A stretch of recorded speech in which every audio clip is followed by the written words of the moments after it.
Clip number 628۔ اس clip میں آپ انشاءاللہ قرآن پاک کی سورہ ابراہیم کی آیت نمبر 46 سے 48 تک کی تلاوت، ترجمہ اور تفسیر قرآن صراط الجنان سنیں گے۔ بسم اللہ الرحمن الرحیم۔ ترجمہ: اللہ کے نام سے شروع جو نہایت مہربان رحمت والا ہے۔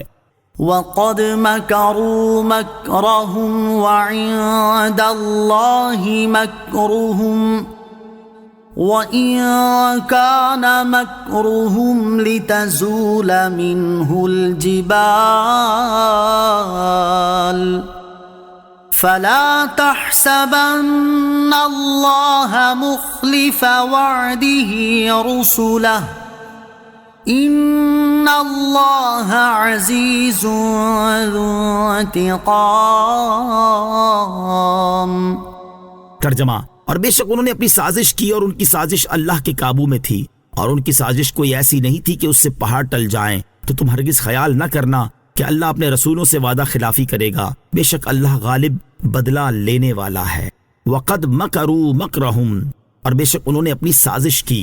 اس آیت کا خلاصہ یہ ہے کہ اہل مکہ نے اسلام کو مٹانے اور کفر کی تائید کرنے کے لیے نبی کریم علیہ الصلوۃ والسلام کے ساتھ سازش کرتے ہوئے یہ ارادہ کیا تھا کہ سرکار دو عالم علیہ الصلوۃ والسلام کو شہید کر دیا جائے یا قید کر لیا جائے یا مکہ مکرمہ سے نکال دیا جائے۔ اللہ تعالیٰ نے ارشاد فرمایا کہ ان کی سازش اللہ عز و جل کے علم میں تھی، اور ان کی سازش کوئی ایسی نہیں تھی کہ اس سے پہاڑ ٹل جائیں، یعنی اللہ عز و جل کی آیات اور شریعت مصطفیٰ کے احکام جو اپنی قوت و ثبات میں مضبوط پہاڑوں کی مانند ہیں، محال ہے کہ کافروں کے مکر اور ان کی ہیرا انگیزیوں سے وہ اپنی جگہ سے ٹل سکے۔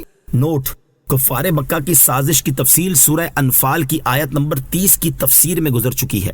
فلا تحسبن، تو تم ہرگز خیال نہ کرنا۔ آیت کا خلاصہ یہ ہے کہ اے سننے والے، تم ہرگز ایسا خیال نہ کرنا کہ اللہ عز و جل اپنے رسولوں علیہ الصلوۃ والسلام سے کیے ہوئے وعدے کے خلاف کرے گا، یہ تو ممکن ہی نہیں۔ وہ ضرور وعدہ پورا کرے گا اور اپنے رسول کی مدد فرمائے گا، ان کے دین کو غالب کرے گا اور ان کے دشمنوں کو ہلاک کرے گا۔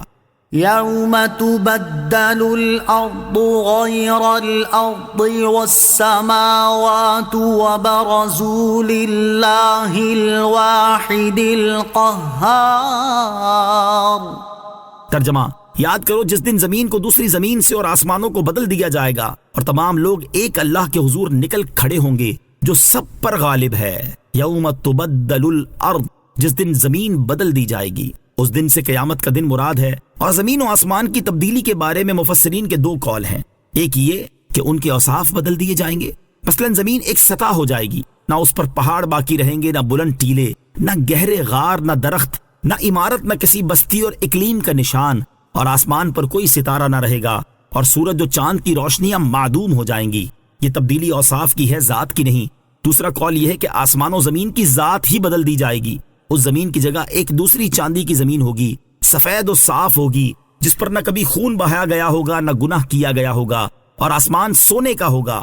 یہ دو قول اگرچہ بظاہر ایک دوسرے کے مخالف معلوم ہوتے ہیں، مگر ان میں سے ہر ایک اپنی جگہ صحیح ہے۔ وہ اس طرح کہ پہلی مرتبہ زمین و آسمان کی صفات تبدیل ہوں گی، اور دوسری مرتبہ حساب کے بعد دوسری تبدیلی ہوگی۔ اس میں زمین و آسمان کی ذاتیں ہی بدل جائیں گی۔ صلو علی الحبیب صلی اللہ تعالی علی محمد صلی اللہ تعالی علیہ وسلم۔ مجھے اپنی اور ساری دنیا کی لوگوں کی اصلاح کی کوشش کرنی ہے انشاءاللہ عز و جل۔